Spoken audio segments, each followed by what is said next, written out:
A raça Saiyajin tem um potencial absurdo em Dragon Ball, e isso fica claro pelas diversas transformações que eles alcançam ao longo da história. Mas com o tempo, a obra foi se perdendo um pouco em como justificar essas evoluções. E no vídeo de hoje eu quero corrigir isso, trazer uma visão minha de como que a gente podia justificar essas informações, trazer embasamento que tem no mangá e no anime, e também um pouco da minha opinião. Bora lá?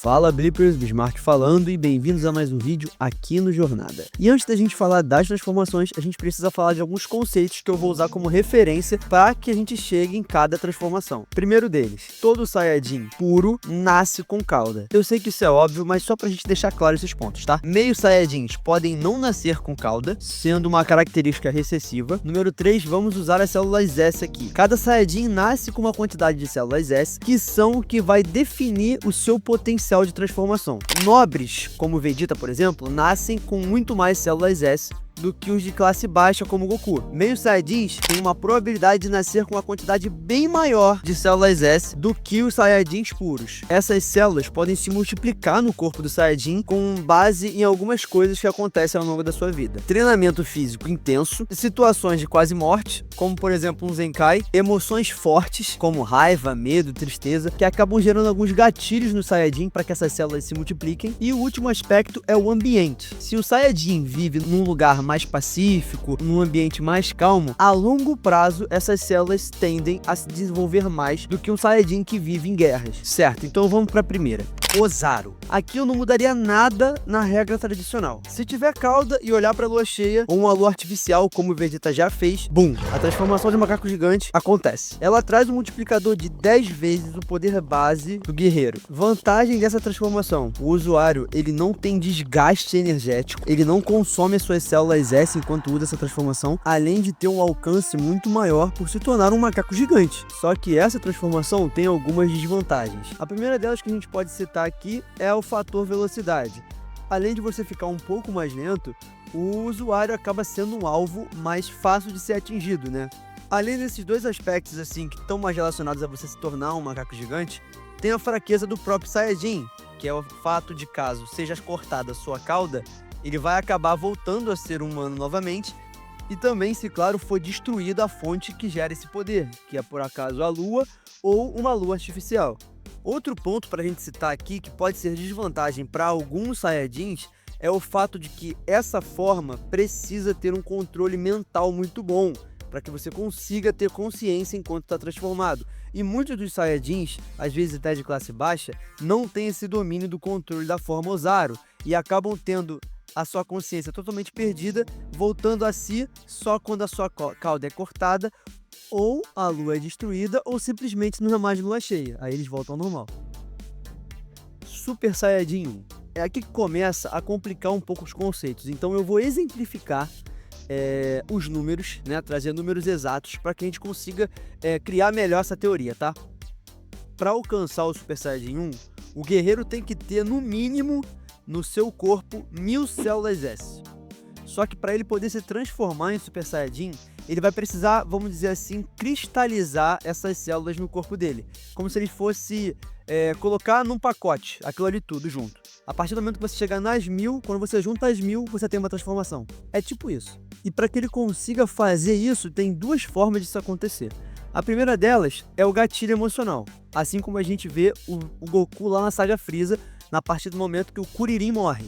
Então o Goku, já tendo essas 1000 células S no corpo, ele só precisou de um estímulo para conseguir juntar todas elas e assim chegar no próximo nível e se transformar. Já o segundo método é um pouquinho mais complexo, que basicamente é o Saiyajin já ter as 1000 células no seu corpo, porém ele já tem um controle meio que interno dessas células no corpo, sabendo exatamente onde queimar essas células e fazer esse empacotamento que eu tô te falando para que ele chegue na transformação. E um detalhe interessante é que os meio Saiyajins têm uma vantagem de encontrar esse ponto de ativação das células S com mais facilidade do que os Saiyajins raiz. E aí a gente pode levar um paralelo pro anime e pro mangá, do Goten e do Trunks viraram Super Saiyajin 1 com muito mais facilidade, sem precisar de gatilhos emocionais. Formas de transição.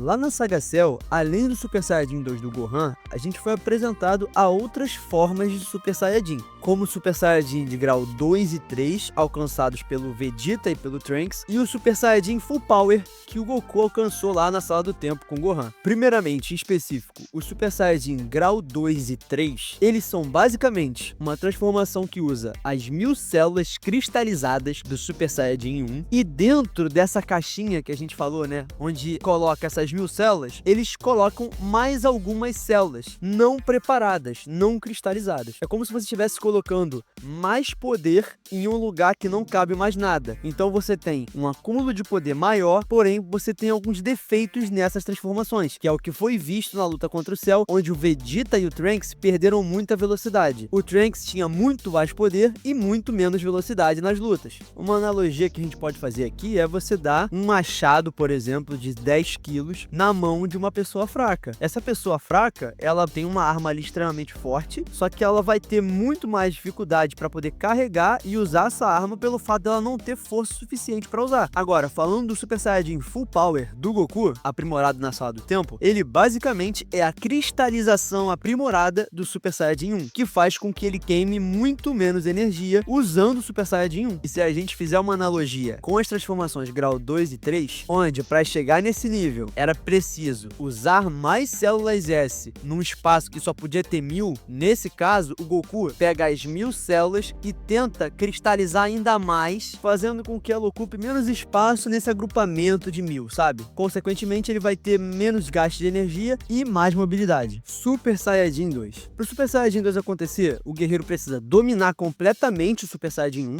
ou seja, ter total controle das 1000 células S no seu corpo, e ele precisa também ter uma quantidade maior de células S no seu corpo. No caso do Super Saiyajin 2, a gente vai colocar aqui como 2000 células S. E aqui segue a mesma lógica do Super Saiyajin 1. Chegou nas 2000 células S, ele vai precisar de um novo estímulo emocional para que ele quebre esse novo limite, assim como foi com Gohan lá na Saga Cell, ou ele tendo controle do próprio corpo e sabendo onde ele vai fazer essa queima chegando no próximo limite. Claro, com aqueles mesmos adendos que eu falei, dos meios Saiyajins, que tem mais facilidade e coisa e tal. Agora, o detalhe mais importante desse ponto aqui do vídeo. O Super Saiyajin 2 é o limite que um corpo mortal consegue cristalizar células S. Tudo depois disso é gambiarra, e eu vou te explicar por quê. Super Saiyajin 3. Essa transformação não é possível ser alcançada pelos métodos normais, porque um Saiyajin só consegue cristalizar, no máximo, 2000 células S. Um corpo mortal não aguenta mais que isso. Dito isso, para se transformar em Super Saiyajin 3, é preciso cristalizar 4000 células S do corpo. Em Dragon Ball Z, o Goku foi o único que conseguiu alcançar essa transformação por ele ter passado anos no mundo dos mortos treinando, alcançou o seu ápice de células S, 4000, e por ele não ser mortal, ele conseguiu cristalizar essas 4000 células S sem ter um desgaste do seu corpo que já não existia, e dessa forma alcançou a nova transformação, multiplicando em 400 vezes o poder base do guerreiro. Mas você vai falar pra mim assim: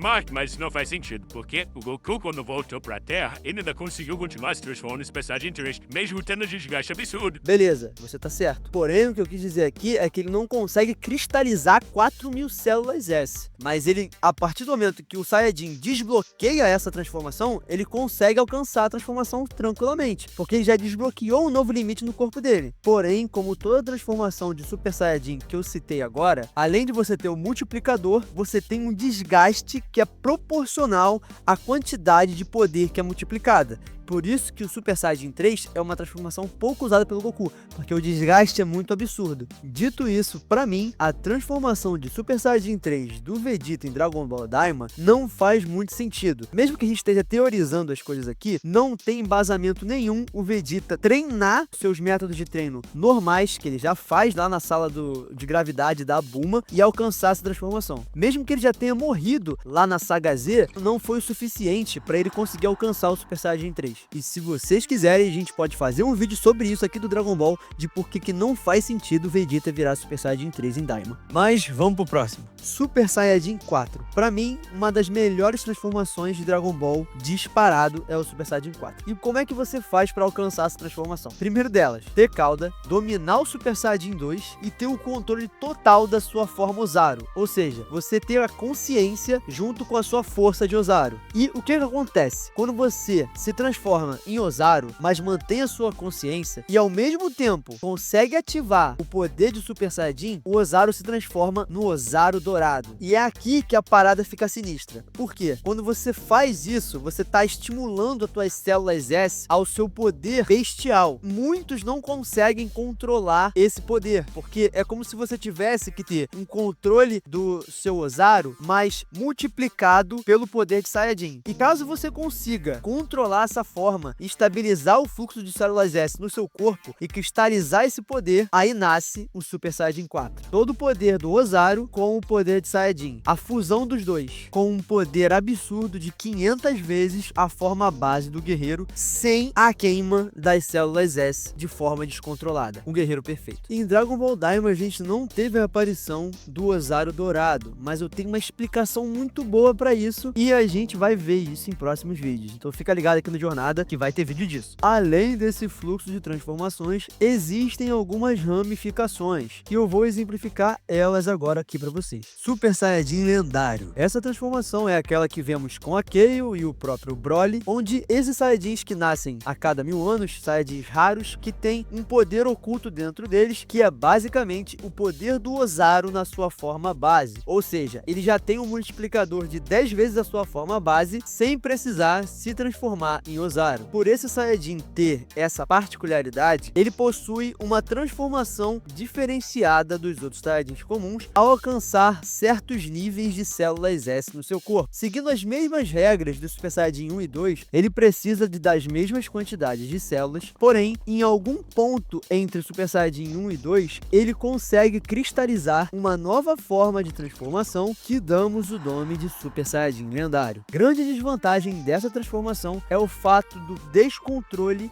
que o Ozaru traz na sua transformação normal é levado para o próprio portador. Quanto mais poder esse portador adquire pela sua particularidade e peculiaridade de Ozaru, mais difícil é manter o controle. Super Saiyajin Deus. Para mim tá aqui a transformação mais desperdiçada de Dragon Ball Super. Essa transformação devia seguir os conceitos que foram mostrados na Batalha dos Deuses durante o mangá e o anime de Dragon Ball Super em diante. Primeiro que o guerreiro que vai se transformar em Super Saiyajin Deus, ele precisa fazer o ritual, com os 5 Saiyajins transferindo poder para ele. Isso foi um conceito interessante e que você acaba trazendo um nerf para a transformação. Assim como é uma fusão Potara, um Metamoro, que aí você acaba tendo uma desvantagem, porque o cara não vai conseguir se transformar em Super Saiyajin Deus a qualquer momento. Ele precisa de outras pessoas para fazer isso e conseguir avançar num nível maior nas lutas. E um adendo nessa lista aqui, eu não vou colocar o Super Saiyajin azul. Essa transformação é descartável, não faz o menor sentido, não faz. Para mim, o único Saiyajin divino que tem que ter aqui é o vermelho, que vai ser o ritual dos Saiyajins. O Super Saiyajin azul não faz sentido, então não vai entrar na lista. Qualquer coisa, me xinguem nos comentários. E para fechar, a gente tem a transformação bestial do Gohan. Eu coloquei na lista como formas ocultas. Nesse caso, essas transformações seriam formas exclusivas de Saiyajins híbridos. Seria a manifestação de um poder único oculto de cada indivíduo, pelo fato da mistura de raças acontecer ali. Cada Saiyajin híbrido vai ter a sua própria transformação oculta, que despertaria em casos extremos, como essa questão de você ter estímulos emocionais e tudo mais. Além de, para o Saiyajin poder alcançar essa forma, ele precisa ter o ápice de células S que ele consegue cristalizar no corpo. Como no caso do Gohan, ele já alcançou o limite máximo que um corpo mortal consegue cristalizar, que são as 2000 células S para o Super Saiyajin 2. Então, teorizando aqui, o Goten e o Trunks poderiam futuramente ter uma forma, vamos dizer assim, bestial, única deles mesmos, pelo fato de serem Saiyajins híbridos e terem um poder oculto. Mas fala pra mim aí, o que que vocês acharam dessas explicações e teorias, né? Porque teve muita coisa aqui que eu acabei botando da minha cabeça. Você acha que alguma das coisas que eu falei aqui poderiam ser mais exploradas em Dragon Ball? Comenta aqui embaixo e a gente se fala na próxima jornada.